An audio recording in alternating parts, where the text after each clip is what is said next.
independent approach to your health span. Have you noticed how our healthcare system may not have your best interest in mind? Join Dr. Eckel in this fun and sometimes disturbing exploration of the state of healthcare and what it means for you. Now, here's your host, Dr. Eckel. Hey everybody, welcome back to What the Health. I am Dr. Greg Eckel, and it's true. Sometimes the opinions expressed on this station can be disturbing.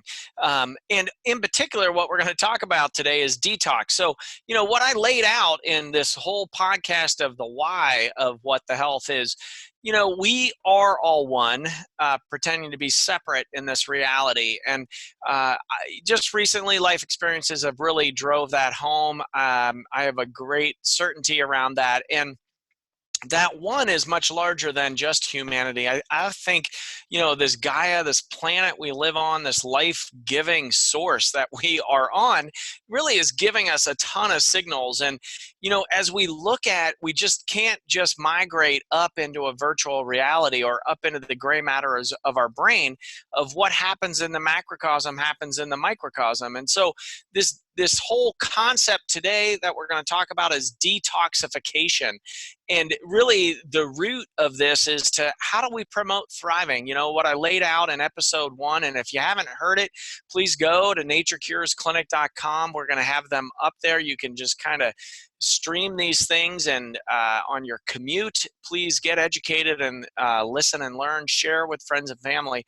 But on there, it really has expanded my understanding of what's going on in this plane of existence, but to the point of we got to deal with our cells, we got to deal with our physiology, we got to deal with our auric space, we got to deal, out into the psychic reality, really. I mean, on all of those levels, we can talk detoxification. And with the amount of air toxicity, water toxicity, emotional toxicity, ancestral toxicity. I mean, you name it, there is a buildup in the body. And, today what I did, so this is kind of detox for thriving is what we're going to talk about today. And I wrote, down the areas we're going to cover is diet and nutrients, air and water, physical exercise, psychological influences, trauma, xenobiotics, microorganisms, and radiation. And I'm hoping we can cover all of this today because it's juicy, and it really is important across the board for all of us if we want to maintain our health, get our health back, maintain homeostasis, and actually thrive. This is a huge piece of it. You're going to see this in just a moment. What came to me as a student, you get into naturopathic school and you get into detoxification, and there's all these funky diets, and everybody's cleansing all the time, and it became very evident to me I did not want to become the canary in the coal mine. You don't want to be the canary in the coal mine either, meaning some people are always detoxing or cleansing forever in this state of impurity. And I am not a proponent. I don't like that aspect. We're going to learn a lot. We are very powerful beings. We are creators. And we're very adaptable. We can adapt to a lot of these toxicities, sometimes good, sometimes bad. We're going to talk about that today. But we are very powerful. And so, yes, the environment does have this influence on us, and we're able to withstand a lot as well. And that will come into discussion around genetic pleomorphisms and SNP single nucleopeptides and what your genetic platform is and how susceptible to environmental issues you are as well. But, really, you don't want to be the canary in the coal mine, meaning, what the canary in the coal mine, I'm from Western Pennsylvania originally, right? So this is really apropos for me and my family lineage and heritage. They'd take a canary down in the coal mine with them because it had less levels of the cup of the canary is much smaller than a human man down there in the mine. So if the canary died, everybody knew, let's get the heck out of here because the oxygen concentration isn't what it should be. We got too much methane gas, I think it was. So with that, this gene environmental connection, there's certain strengths and weaknesses with that. When we're talking about individualized medicine and this whole genetic overlay, a lot of folks are using genetic testing and checking that out, and the influence in health. Well, it isn't I always put an asterisk when I'm talking about genetics and health, but it is important to know, and we are going that way with our discussions, with the research, and our understanding, but it's still in its infancy. And it really is not take this genetic test and here's your supplements. That should not happen. There's nothing to support that. There is, however, a lot of evidence around, those are your SNPs or your deficiencies or strengths. You may want to consider these different ways of cleaning up your genes. And a colleague of mine has a great book on that called Dirty Genes. And so I'll just kind of prompt that for the Dirty Genes book. So in there, we're going to start out with talking about diet and nutrients. And there was an amazing study done earlier on. It went from 1988 to 2000. And so I took some notes for today's show. And this was out of Europea. It was a European study, Seneca and Fine study. And this is really the backbone. Food is our medicine. They looked at 70 to 90-year-olds and their adherence to a Mediterranean diet. So this isn't even dealing with levels of toxicity, just inflammation. So it was Mediterranean diet and healthful lifestyle. It was associated with a greater than a 50% lower rate of all-cause and cause-specific mortality. Now, 50% for all-cause mortality and cause-specific, so like cardiovascular disease, diabetes, etc., but also all issues of dying, 50% reduction. Like, there is not a bigger lever except for stopping smoking that you could do. Now, I'm not advocating the Mediterranean diet, but food as medicine, definitely. Every patient coming into Nature Cures gets a diet diary, and you've got to look at food, and because it's our information coming in. I mean, it's sun energy that went into plants and animals that we then consume. But then on this detoxification, we got to look at, levels of toxicity. We have so many pesticides in our environment. It goes right into the crops, and we then ingest it. In North America, interestingly enough, there's a ton of gluten sensitivity and celiac disease, which is actual inflammatory response to gluten in the bowel. Well, why is that? I have patients that go to Italy and they can eat the wheat over there. Now, they're not celiac patients, but they have gluten sensitivity. So why is that? Well, one, in North America, we only grow 3 varietals of wheat. I know this because a friend of mine had an organic farm off the coast of British Columbia on Salt Spring Island, and he basically had the big agriculture mob show up at his door saying, hey, you got to burn your crop out there. He had planted like 120 varietals of wheat. So it's a wide and varied species, but we're only, in North America, they agreed, only three of those are only allowed here. So these specialty grains, they're still growing them in Europe and in Italy. In fact, all of the pastas have a different grain associated with them. So it's not all just white floured processed wheat. And I think that's why people can tolerate it better over there and not so much here. The other issue in North America is the Roundup Ready crops. So even on some organic crops, they're dousing them in Roundup to exponentially boost the yield of the wheat. And, that is a known cancer-causing agent. And in fact, one of my heroes is Professor Sarieah out of, I believe he lives in France. I saw his first lecture in the United States a few years ago at an environmental medicine conference. And I mean, the guy, he is a hero. Monsanto came after him with a vengeance. He had published research in the Journal of Nature, and Monsanto went, it was like basically a decade attack, and had him recant some of his original research out of his lab. But what he did, and he shared all of this research with us, he took, Monsanto has Roundup on there, the active constituent labeled as glyphosate. Glyphosate is a known cancer-causing agent. What Professor Sarieah's research showed was when you use Roundup as a whole product, it's 99 times more toxic and cancer-causing than just glyphosate by itself. And he, basically stating that it is a crime against humanity what is going on.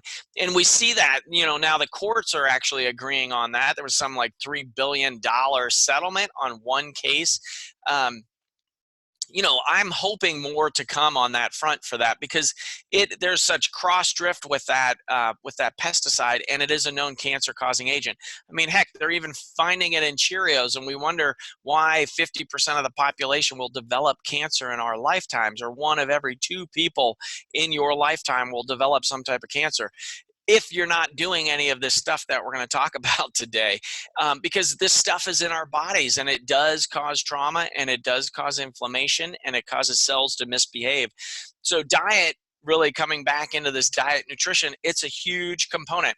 The part of the healthy lifestyle, which we're going to talk more about in the exercise component, but 30 minutes of walking a day was really what they found in that study. What is the Mediterranean diet? So it is healthy carbohydrates. Somehow carbs have gotten a bad name. There's some Grain Brain book by Perlmutter that I will love to talk to him about on this show. So not all grains are evil. And in fact, we need the micronutrients, the vitamins, minerals out of those whole grains. It is the sugar death, or I call it the white death. Is just consumption of sugar. High fructose corn syrup should never be in your diet. That's a known toxin. But secondly, just sugar in general. I mean, I got a sweet tooth that I will share with you on this show, but it's not a good thing long term, right? We know sugar spikes insulin up, glucose spikes, insulin spikes, and that causes all kinds of issues for health in the body. So carbohydrates, they're highly unrefined, they're fiber rich, they're plant phytonutrient dense.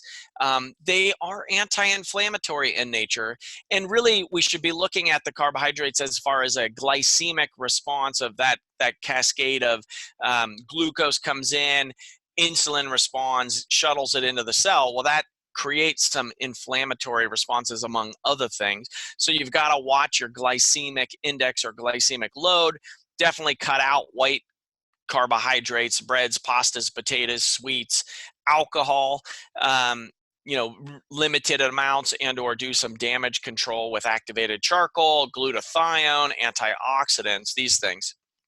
And then here's one of the genetic gene environment linkages. So if you have, for an example, the SNP, the single nucleopeptide, 219G going to T, it's a polymorphism in there. So it's a hypersensitivity to saturated fat in the diet. It'll increase your inflammatory response and raise your likelihood of getting metabolic syndrome and type 2 diabetes. So, there was a really interesting debate. Joel Kahn, who is a plant-based cardiologist out of Detroit, and Chris Kresser, who's a functional medicine expert out of the Bay Area, on Joe Rogan's show. You don't have to listen to it because it was 3.5 hours. I enjoyed every minute of it. And they went through the research, and they both did a really good job talking about it. But from a plant-based, so basically what I came away with is there is room for all types of diets. There's research to support the pros and cons of all kinds of diets, and we got to find what diet works best for you on a physical level, on an emotional level, and on a spiritual level. So it's not all one diet fits all. It's not the Mediterranean diet for everybody. However, it's a good model to go off of. If you like models, which I do, I like lists to choose from. I do like spontaneity as well, but you can definitely, you got to fine tune it for you. And so find a practitioner that can really help with that. And then also in the diet discussion, I want to bring up essential fatty acids, because this is one that I find on everybody's diet diary we're missing. These are the omega-3 fatty acids that for neuroendocrine disruptors, so the POPs that we'll talk about, in inflammation profiles. These are really, they're called essential, is that essentially you can't make them in your body. You can only get them from your diet. So that's, diet nutrients as a discussion around detox. So definitely buying organic as much as possible, really being conscious about what you're putting in there. If you have a negative thought process about a food, it's like 10 times worse. So like, oh, I know I shouldn't be having this dark chocolate. Well, some people can have that in moderation. It can be a health superfood for you. But, so the mindset really is key, but also the physical, source. Like, I think we can create a whole new economy by just supporting the industries and the companies that have this ethic of, let's pay attention to Mother Earth, Gaia. We're plugged in. We're growing in reverence and understanding. We're conscious about our relations and the values that we create at work. We're also looking at the influence and impact on the supply chain. Is this a sustainable industry? Is it harvested in a sustainable way? Are we replenishing Mother Earth with nutrients when we grow the food? It's not just a take system. That's what we got. And now we got, 1% up at the top kind of getting that all. And I think, we're all going to go to thriving healthcare. And actually over the weekend, a friend just said, yeah, healthcare is the revolution, taking care of our health on all of these aspects. So this really fits in here well. So the next topic is air and water. I'm going to take a quick station break. This is Dr. Eckel, and you've joined What the Health. If you're just tuning in, please check out our episodes on the Contact Talk Radio Network. We are out to promote healthcare as thriving and sharing all of that information with you.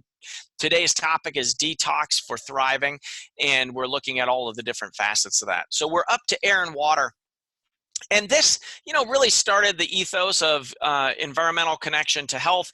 Rachel Carson with Silent Spring really measured this. As an undergrad, I actually went up to Love Canal. I had some professors that we'd take van excursions up to Love Canal in New York. And Love Canal, if you're not familiar with it, this is, it was a big early environmental tragedy in the United States. They built a school basically on a toxic waste dump, and the amount of cancers that came in those kids and their families was astounding, and it all got traced back to, we built the school on a toxic waste dump. So, you want to know what's in your environment because it can affect you.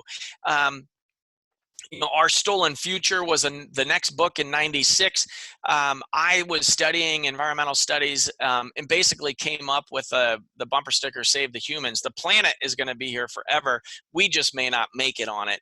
And this air and water, these are crucial, right? We got Flint, Michigan with lead toxicity in their drinking water. Well, lead and these heavy metals, when you look in North America, the population, we all have heavy metals in it. It's mercury, cadmium, arsenic, lead. I find these in pretty much everybody, so much so that I had to stop testing because, what do you do with it? It doesn't always cause you a health issue.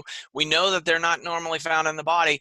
They are ubiquitous in our environment, and they're getting bioaccumulated from the food that we eat and the environment that we live. So air and water, when you look at this, so on air, you can look at oxygen as a limiting nutrient. So, I do a lot of hyperbaric oxygen therapy. I'm a firm believer in getting oxygen into our bodies to help our bodies heal.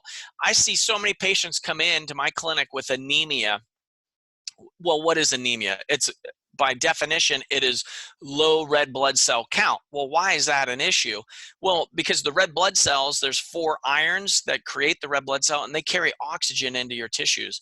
Well, why is that a big deal? Well, oxygen is needed for energy production of every cell of your body.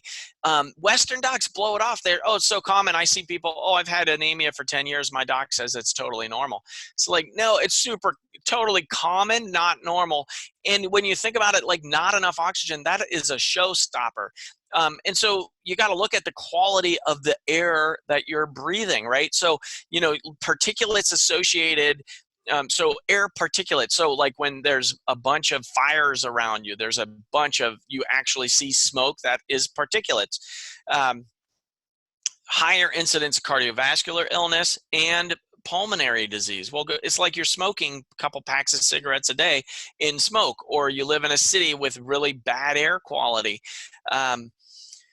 That affects us. So we've got to deal with that. So one concept, it was so cool, I wrote it down. And so it's the more pathways available, the greater the metabolic degree of freedom, and the more resilient the functional physiology. So meaning, the more pathways that the body maintains homeostasis for a different network, you have a greater metabolic flexibility and freedom. And I love that word freedom around health. I love it around finances. I love it around love. I just love that word freedom. But here we're going to talk about it in a detox pathways wise. So oxygen as a limiting nutrient. So air that we breathe is about 20% diatomic molecular oxygen, the O2. The cell, tissue, or organ deprived of oxygen loses homeodynamic potential and shifts to fermentation, which is an anaerobic metabolism, and the cells become more acidic. So perhaps you've tuned into this whole discussion around acidity versus alkalinity, wanting to, alkalinize your body to decrease your chances or risks of getting cancer. Well, the other thing that can alkalinize your body is deep breathing. And we have a lot of technology from our ancestors of deep breathing, yoga, rebreathing. We've got dance, physical therapy, meditation. I use a lot of hyperbaric with my patients to get extra oxygen into the system. Without good, adequate oxygenation, nothing works as well as it should. So this is a foundation on a detox. Deep breathing and meditation are two that I put into everybody's cleanses. And we're doing about 1 to 2 cleanses a year in my clinic. I try to get in 3 cleanses a year because, I gotta maintain myself at a very high level. If I'm going to be the picture of thriving for us, we'll get that down. One of the things that we'll do, we'll get a break here at the 30-minute mark. Is we really do put in the really deep breathing, and I'll say just take 4 deep belly breaths at every stoplight or stop sign that you come into. It's just one way to have an external reminder to get some nice deep belly breaths in that contracts your diaphragm, pulls on cranial nerve 10, puts you into a rest and regenerative state, kind of relaxation, and we need more of that, as we'll see here in a moment.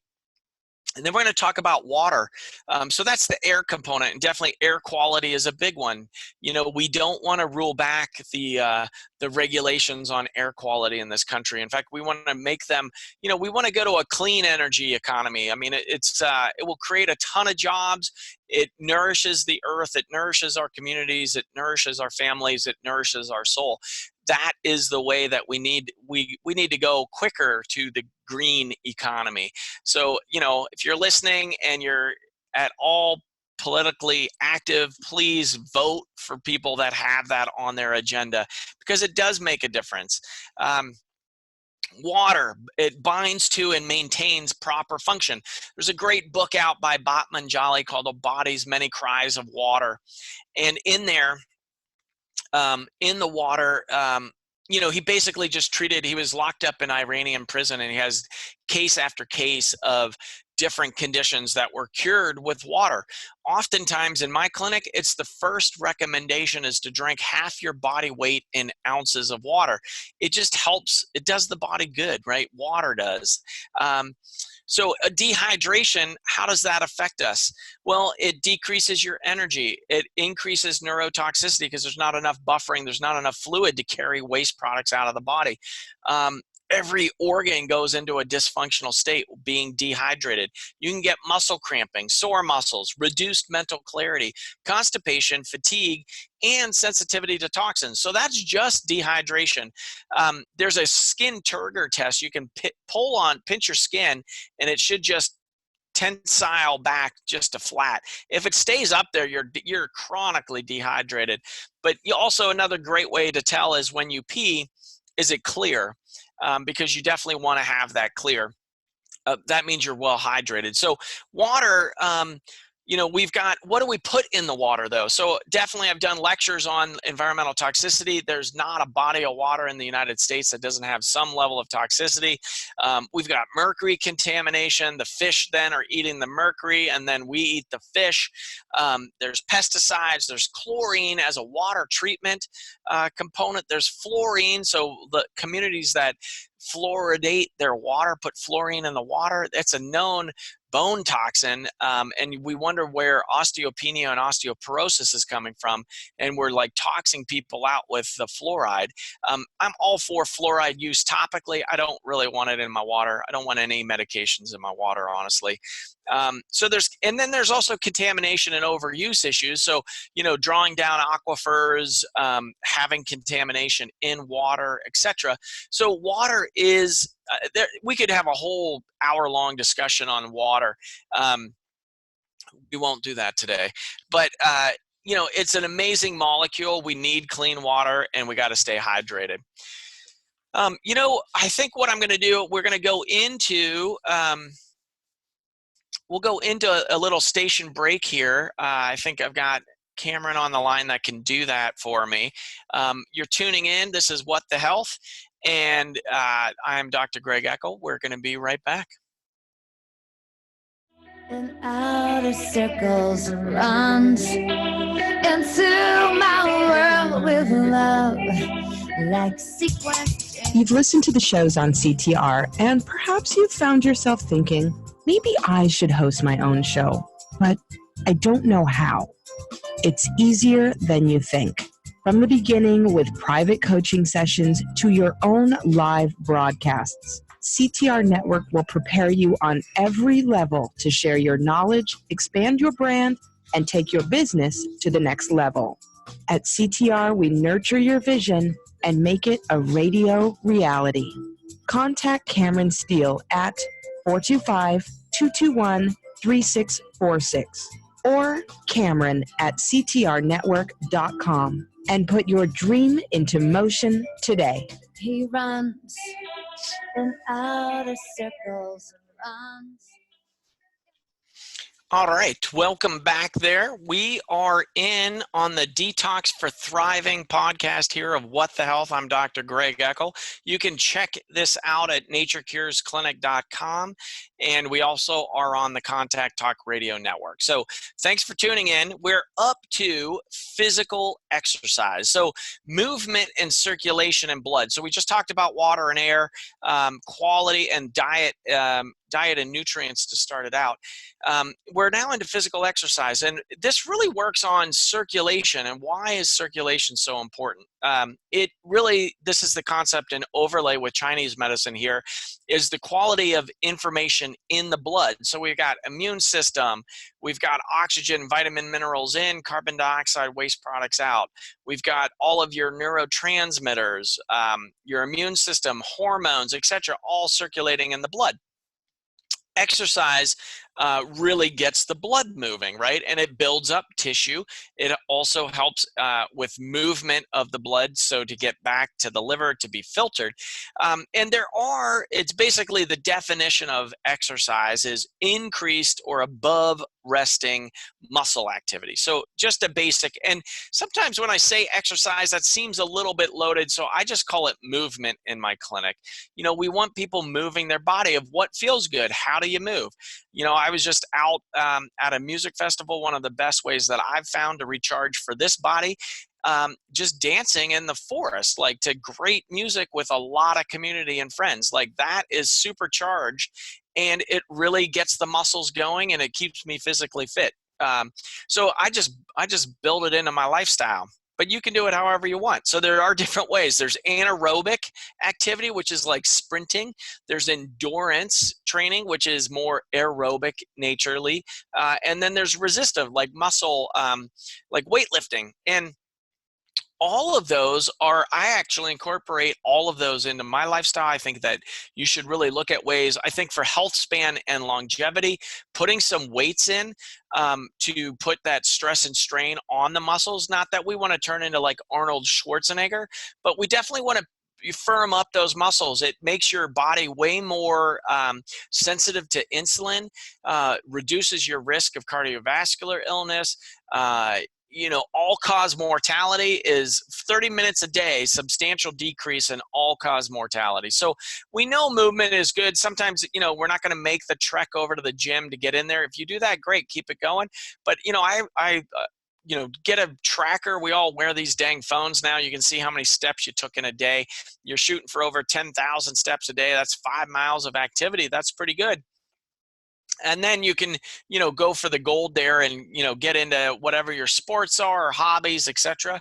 And just keep moving your body. So physical exercise definitely needs to be in here for a detox aspect. Now, if we're doing a specific 9-day cleanse or 5-day fast, modified fast, we got to watch how much exercise we're doing because we're not getting as much fuel in there during those days. So caloric restriction definitely plays a role in a longevity model and for detoxification. But for exercise, we definitely want it in there. So try to incorporate it into your daily lifestyle. If that's not the case, then get into a routine. Maybe sign up with a buddy and go to a gym or get a personal trainer, get some accountability, and make sure you just show up. Showing up is 90% of it right there. And then you got to put the work in. Psychosocial influences. So this is a piece, I've put people on media detoxes, and it's just, now we're getting into it's just never ending news stories thanks to our leader at large there, who plays it like a violin. It's insane, actually. He's really good at playing the media. So, and they're just eating it up, and then we eat it up as a result, and everybody gets really stressed out. So I do put people on media detoxes because it's set up to sell soap. That's what I teach my kids. I'm teaching you now. The original advertisers were soap salesmen, and so they were selling soap with the news. And sometimes I wish that maybe leader at large would get his mouth washed out a bit with soap, but that's for another topic. Here, we're going to talk about stress, though, stress in general and what stresses you out. One of the grandfathers of this whole concept is Hans Selye, and he basically said stress is the non-specific response of the body to any demand made upon it, which is pretty wide open. One of my favorite TED Talks, actually, there's I believe a psychiatrist that comes out, 20 years of clinical work, and she starts it out saying, I've been killing people for 20 years. Now, that's a pretty compelling beginning to a TED Talk. And the basic take home was, when a clinician or professional says that stress is negative, you get about 100-fold increase of negativity in the person's response and reaction to the thought process of stress. Stress keeps us alive. Stress is really important. There's good stressors like going on vacation, getting a new home, moving. These are stressors, though. Standing up is the example that I give people. In my office, I'll actually measure the stress response, blood pressure sitting to standing, and looking for, it's called Ragland's test, and you want your blood pressure to go up by 5 millimeters of mercury or more. If it doesn't, it means that you have maladapted to stress, and that stress is winning the game. Meaning the saber-toothed cat is coming to eat you, and you either fight or flight. Now, there is a third component, is freeze, but fight or flight. And when your blood pressure drops 10, 20, 30 millimeters of mercury or more, so 30 points on that, you probably get dizzy with position change, and it's telling us you don't have an adequate cortisol or stress response. So what is that? Under stress, what happens? Well, we release cortisol, epinephrine, norepinephrine. It shunts blood from the gut, so we're not digesting very well. And it goes to the large muscles of the legs and the core. It also goes up to the eyes, so you can see what's coming at you, and you can run like hell. So that's where the saber-toothed cat, or fight. Right? But it's the aspect of chronic stress that is just depleting us. I mean, now stress is, your computer doesn't move fast enough. You're stuck in traffic. The damn daily news, it's all over the place of, the information our modern minds take in now versus the Middle Ages. I mean, I think it's like the equivalent of one day of the New York Times was a lifetime of information for some folks in the Middle Ages. So it's a lot different, and our filters haven't adapted. We're still that animalistic being with a soul in there, but it's still responsive, right? That limbic system is so tuned to negative, it keeps us alive. So we really got to focus in on what do we put on the teeter-totter over here to get that stress response built or balanced out. In here, chronic stress, it's cumulative, it's an allostatic load. Not enough sleep, sugars, not enough exercise, too much alcohol, primary relationship stressing you out, financial woes, you name it. All of those things in there, it's going to affect your heart. So the cardiovascular disease goes up, gastrointestinal illness goes up, irritable bowel, Crohn's, colitis, these things that we're shunting blood out of our guts. We don't digest well. We get more gas and bloating, more commensal microorganisms come in there. Hormone dysfunctions, right? So on that Ragland's test, there's an endocrine triangle. We've got thyroid, adrenal gland, and hormones, testosterone for men, estrogen, progesterone for women. There's feedback loops in all of that. So if the adrenal gland isn't functioning, we've got to look at your thyroid, which is basic metabolic rate. Why do people put weight on when they get stressed? Because it just skews their hormones so much that you just start loading on the adipose tissue. And then we look for women, estrogen, progesterone, looking at more menstrual disorders, growths, cysts, etc. And for men, testosterone, we know that's a pandemic happening now, is the castration of men in North America. There's a high estrogenic load and environmental toxicities that's driving testosterone down to the point that the labs are changing the reference range to accommodate this castration of men environmentally. They just lowered the level from 1,200 nanograms in your blood to 900 in certain labs. So, a 300-point drop of testosterone, just because that's the samples coming in, it's 1 to 2% drop of testosterone a year over the age of 40 for men. That's not normal.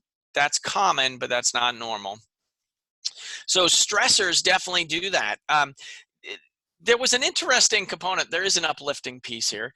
So stress-related illnesses are less likely if, and this is a great list. So if we have an outlet for our frustrations, if we have a hobby, if we have predictive information, meaning it's just not chaotic, like we don't, we have some stability, we've got some routines, we've got some certainty in our lives. So that predictive ability or predictive information. We have a real or imagined sense of control. That's a whole philosophical debate. Do we have control in the universe? Is it chaotic or controlled or orderly? I mean, you can probably make cases for both of those, but I like this, that it's a real or imaginary. What we know about creative visualization and the power of the mind is these are powerful goal achieving machines.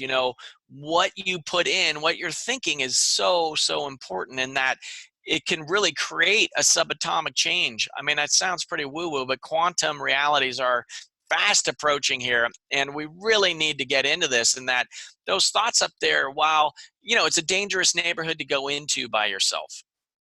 I've always said that. And so journal, just get the garbage out. Like, don't keep reciprocating or recycling it around and around and playing that out. So it's real or imagined sense of control. If we can interpret stress favorably, like I mentioned, on vacations, on promotions, on buying a new house, moving, etc. It can be very juicy and spicy and keep us alive on the utmost level.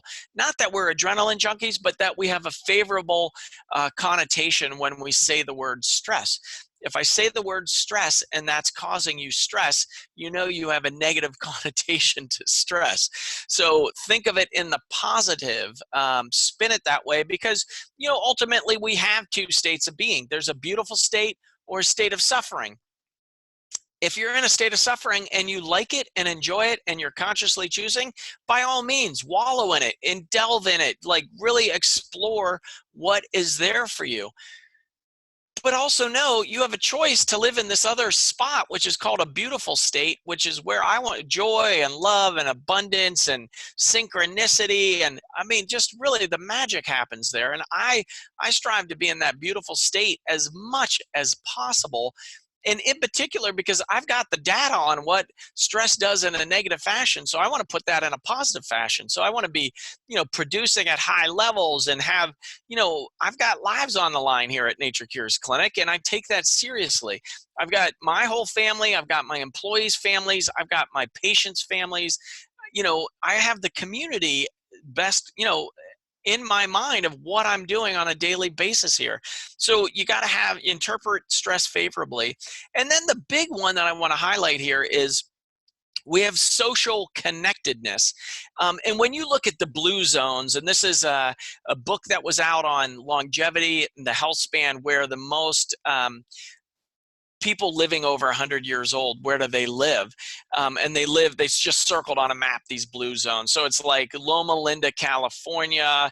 It's in Greece. It's in Costa Rica. It's in Okinawa, Japan.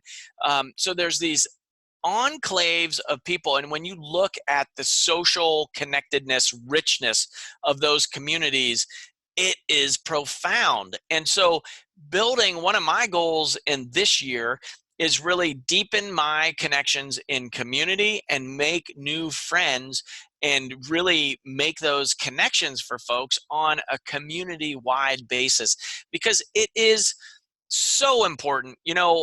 Going through grief and loss can be super lonely and isolating. And one of the biggest hurdles that I had to put out of myself, one of my growth components, was on that asking for help, of putting out my vulnerability. And I was so surprised and heartwarmed on the outpouring of like, wow, I had community, like even just strangers in community.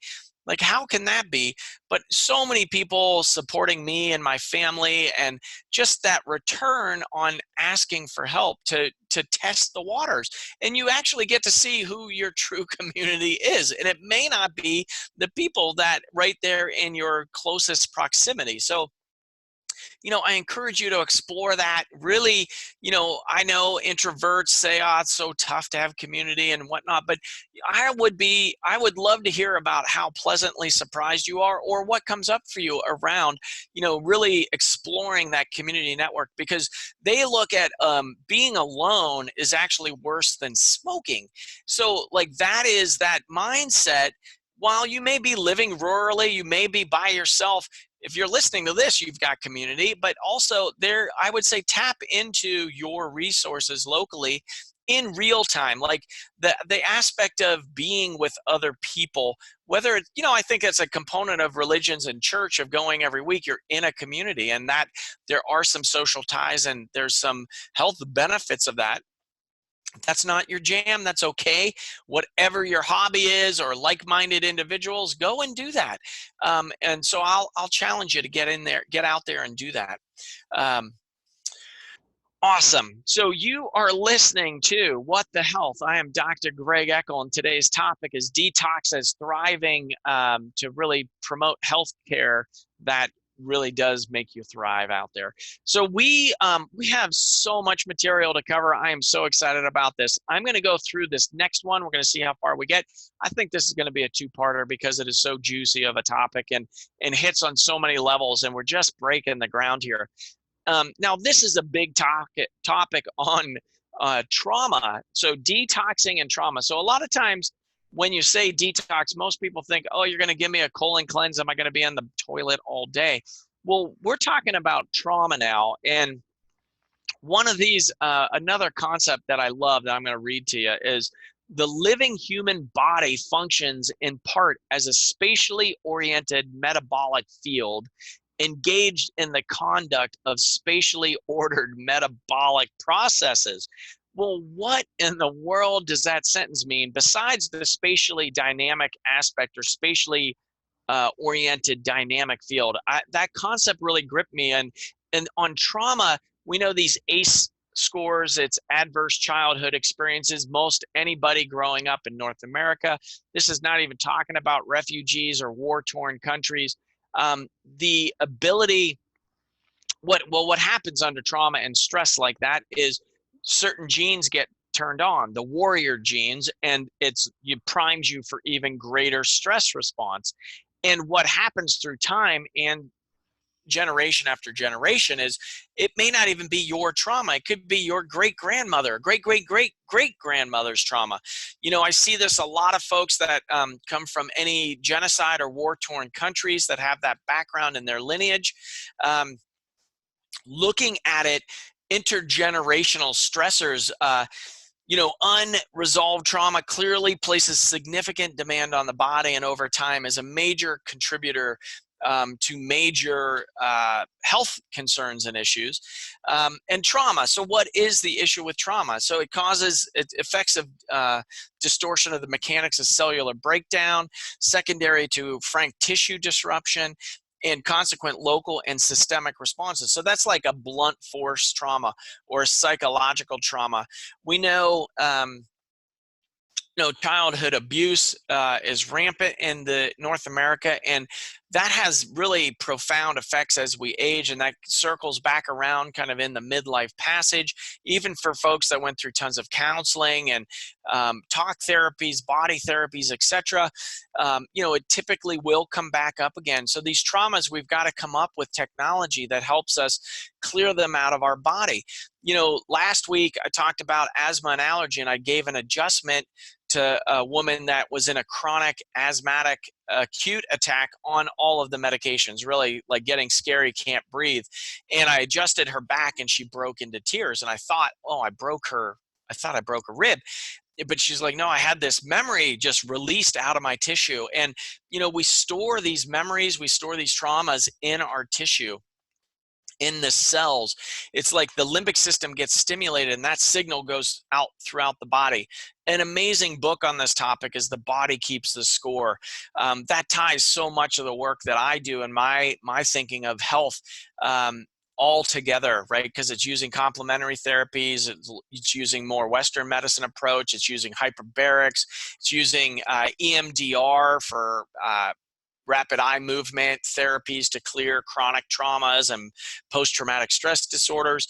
So this aspect of trauma on the body, we've got this concept of allostatic load.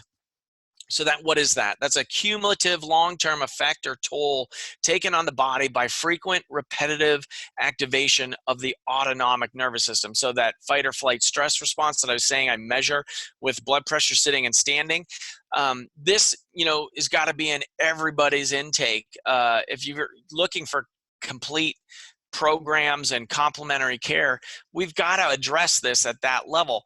There's some compelling stuff that's coming out. I put in my book, Shake It Off, A Fancy Approach to Parkinson's, around traumas and the activation of these misfolded proteins in the brain and actually all chronic neurodegeneration. And that's how I got into this and put this link in here. Is it's so vital for our vitality. Did an interview. I've got a online summit coming out August 24th as well that you may be interested. It's free. I'll mention it next week as well, and I'll have the links on my website. But interviewed a fascinating author, Sarah Payton, and she's got a book, Your Resonant Self. And it's phenomenal, her work. She's got some free meditations online as well to help with this. I think sound healing, singing, saltwater baths, talk therapy, EMDR, hyperbarics, music frequency. I did mention that, but I'll mention it again. This is so important for our healing. And I think a lot of the ancient traditions of passing the information through song and old chants, if you did any of those DNA like Ancestry or 23andMe and you got where your highest level of genes are from, well, I encourage you, go back and pull those ancient stories from wherever your tribe is from, and those stories, like, bring the songs, people. Like, let's get some more singing going here. But go back to those traditional stories, the mythology, and the song transmission, because I think our ancestors really did us a favor on the singing and song tradition. Just recently introduced to this amazing song out of Africa, just really shook me to my bones. I'll put a link somewhere on here for you to listen to. I'll have it on my YouTube channel. That's right. I'll put it on there. It's just a beautiful African goddess song of love and a necklace, and had about 30 people singing that, and had just chills on my spine with it. It was just so beautiful, felt so embraced. And it's not even my tradition, but to hear it in harmony and chorus and singing it, I learned the song, just to be able to clear that junk out of my cells, and that frequency and vibration is so important. I think that's how acupuncture works as well. Grounding techniques, getting out to the ocean, or putting your feet on the planet. These are all ways that we can clear traumas and come back into homeostasis and healing. Oh yeah, so there's research to support what I'm talking about here, just in case you were wondering. So patients with the highest allostatic load, so the allostatic load again was the cumulative long-term effects of chronic, unrelenting stress situations. They scored most poorly on their cognitive scores and their physical functioning later in life. So that was in 70 to 90-year-olds there as well. And when you look at the rise of Alzheimer's, dementia, all these chronic neurodegenerations, well, why? Maybe it's because we're carrying these traumas, our own and our ancestors, forward. Childhood abuse, classic one. These folks, as they grow older, higher levels of anxiety, depression, PTSD, which is post-traumatic stress disorder, higher likelihood of having post-traumatic stress disorder after major traumatic events as well. And so, we want to, you got to have a trauma-informed practitioner, because it is so crucial for your health and healing. It just expedites the whole process. Certain things that I'll do, also I'll do Qigong, which is energy work similar to Tai Chi. And then another favorite just at home is doing a saltwater bath, and just table salt, no exotic salts, just cheap bulk sodium chloride, but supersaturate your bathtub. So you want like 6 to 8 cups per bath. And you'll sweat like you've never sweated before. It basically pulls toxins out of the body. I think it also clears our auric space. It's very regenerative and regenerating. So if you just feel like I'm in a funk and, kind of going in a downward spiral, just start with the baths, saltwater baths. That's a great start. Of course, if you have childhood abuse and or systemic cultural abuse, racism, fascism, war, etc. Well, that's a greater story. Like, we've got to address that as a heart-centered being, acknowledging those traumas. But also there are some great therapies, cognitive behavioral therapy. One of my favorites for deep-seated, like for veterans coming back from war or refugees from countries of war, is EMDR. And there's some great research on that, where you don't have to process or go back through any traumas. It's movement of the eyes, which gets to the brainstem, which is a precortical function, and it can help clear some really deep traumas really quickly for folks. On the PTSD, post-traumatic stress disorder, and healing the brain, getting on omega-3 fatty acids and getting into a hyperbaric chamber to really hyper-oxygenate the brain and get it going again are great ways to go. Now, we are barely touching the surface. I'm going to invite you back next week. We're going to do part 2 of this detox for thriving. We're going to talk about xenobiotics, one of my favorites. It's also a great Scrabble word. Microorganisms, so your microbiome and how that activates your immune system. And then radiation and this whole component of 5G network coming online and what that does for us. And also some steps that you can take for you and your family on how to protect against this stuff and how to detox to really promote thriving, because we really are all in it together. We got to address this stuff. It's not going away. So we gotta learn to adapt, live, and thrive in that environment. And while we're making the systemic changes to get our clean air, clean water, clean food back. All right. So again, this is Dr. Greg Eckel. This is What the Health. I hope you're enjoying the show. Please leave some comments if you like it. Share it with your friends and family. Come back to the Contact Talk Radio. We are here Tuesdays from 2 to 3. So thank you for listening.